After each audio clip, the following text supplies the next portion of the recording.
धन धन सतगुरु तेरा ही आसरा। बेल आइकन का बटन दबाकर चैनल को सब्सक्राइब करें।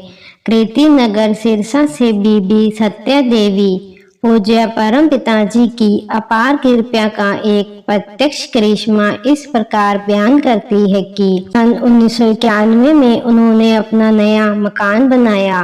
बीबी के मन में यह प्रबल इच्छा थी कि सच्चे पातशाह जी उनके घर पर पधारें तथा अपने पवित्र चरण कमलों के स्पर्श से उनके घर को पवित्र करें। एक दिन बीबी के पोते को बहुत जबरदस्त बुखार हो गया।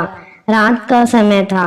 प्रेमी नरेश कुमार बीबी का लड़का बच्चे को डॉक्टर के पास ले गया। यथासंभव डॉक्टर के कहने के अनुसार उन्होंने बच्चे को दवाई आदि दी, जिससे बच्चा कुछ देर तो आराम से सो गया, परंतु थोड़ी देर बाद वह बहुत ही ज्यादा तकलीफ महसूस करने लगा। उस वक्त बच्चे का शरीर बुखार से भट्ठी के समान तपने लगा था। बीबी ने बच्चे को अपनी गोद में ले लिया और कुल मालिक के पवित्र चरण कमलों में अरदास करने लगी। उस बीबी के दिल में वही प्रबल इच्छा थी कि सतगुरु जी उसके घर पर पधारें। बेशक उस वक्त बच्चा बीबी की गोद में तेज बुखार के कारण बुरी तरह से छटपटा रहा था, परंतु अचानक मनोहर प्रकाश ने बीबी को चौंका दिया। खूबसूरत प्रकाश के साथ कुल मालिक के दोनों स्वरूपों परम पिताजी तथा श्री हजूर पिताजी के खूब दर्शन हुए। अपने प्यारे सतगुरु के दर्शन करके बीबी बहुत खुश थी, क्योंकि उस दिन सतगुरु जी ने बीबी के नए मकान में अपने पवित्र चरण रखकर उसके हृदय की तड़प को पूरा कर दिया। बच्चे की बीमारी का तो एक बहाना था, वास्तव में शहंशाह जी ने उस बीबी से किया वायदा पूरा करना था। शहंशाह जी ने फरमाया, बेटा ये 2 पट्टियां ले लो, बारी बारी से बच्चे के माथे पर रखते रहना, उसका बुखार जल्दी उतर जाएगा। बीबी ने हजूर परम पिताजी के हुक्म अनुसार पट्टियां ठंडे पानी में भिगोकर बच्चे के शरीर पर रखनी शुरू कर दी। बस फिर क्या देर थी। शहंशाह जी की कृपा से बच्चे का बुखार उतरना शुरू हो गया। थोड़े से समय में ही बच्चे का बुखार बिल्कुल उतर गया। अपने पूज्य सतगुरु जी की कृपा से वह प्रत्यक्ष करिश्मा देखकर सारा परिवार आश्चर्यचकित रह गया।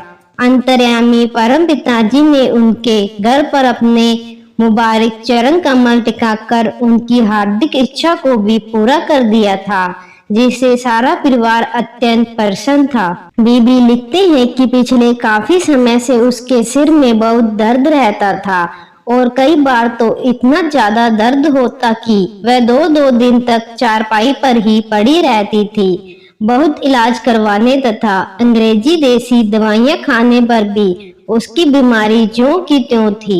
नामदान प्राप्ति के कुछ समय बाद एक दिन अचानक उसके मन में विचार आया कि सुबह परम पिताजी की हजूरी में वह अवश्य प्रार्थना करेगी।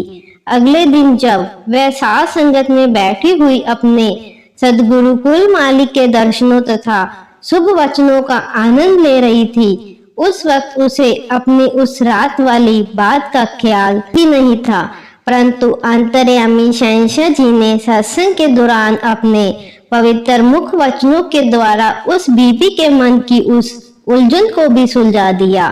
पूज्य सदगुरु दातार जी ने फरमाया, भाई जिन जीवों के सिर में दर्द की अक्सर शिकायत रहती है, तो वे 50 ग्राम शक्कर तथा 50 ग्राम खसखस को बारीक करके मिला ले और उस मिश्रण को हर समय अपने पास रखें तथा काम काज करते समय थोड़ा थोड़ा मुंह में डाल लिया करें।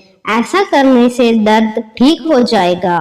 सच्चे पातशाह जी के पवित्र मुख से अपने मन के प्रश्न का उत्तर सुनकर बीबी को अत्यंत प्रसन्नता हुई। हालांकि इस संबंध में बीबी ने प्रार्थना करने का निश्चय किया था, जो कि यहाँ दरबार में आकर भूल गई थी, परंतु मेहरबान सतगुरु जी ने बीबी के मन की बात को जानते हुए उसका हल बता दिया। बीबी ने घर पहुँचते ही सतगुरु जी के नुस्खे के अनुसार वह मिश्रण तैयार कर लिया तथा हुक्म के अनुसार उसका प्रयोग करने लगी। बीबी लिखते हैं कि कुल मालिक सच्चे पातशाह जी की कृपा से उसका वह दर्द बिल्कुल खत्म हो गया और फिर कभी भी उसके सिर में दर्द नहीं हुआ।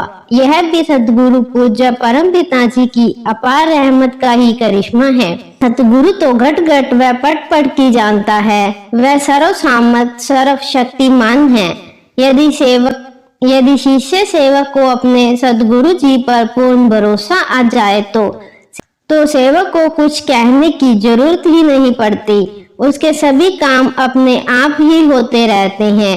यानी सतगुरु जी स्वयं ही उसकी सभी मुश्किलों को अपने आप हल कर देते हैं।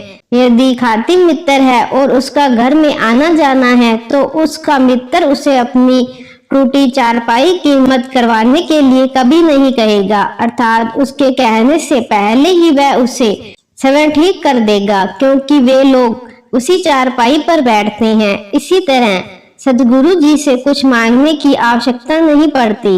अपने सेवक की सब जायज मांगे तो मेहरबान दातार जी अपने आप ही पूरी कर देते हैं। हाँ, मान लो किसी ने कुल मालिक की हजूरी में किसी काम को पूरा करने अथवा किसी वस्तु की प्राप्ति के लिए बहुत अरदास की, परंतु फिर भी उसका वह काम पूरा नहीं हुआ, यानी उसकी वह मांग नहीं मानी गई, तो इसका मतलब यह है कि उस वस्तु को प्राप्त करके जीव का कोई भी नुकसान हो सकता था, अथवा जीव उसे प्राप्त करके भोगों में प्रयोग करना चाहता था।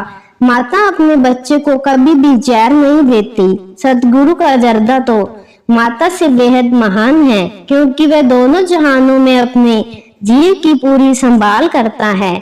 इसलिए सतगुरु अपने सेवक का हमेशा ही भला चाहता है और भला ही करता है।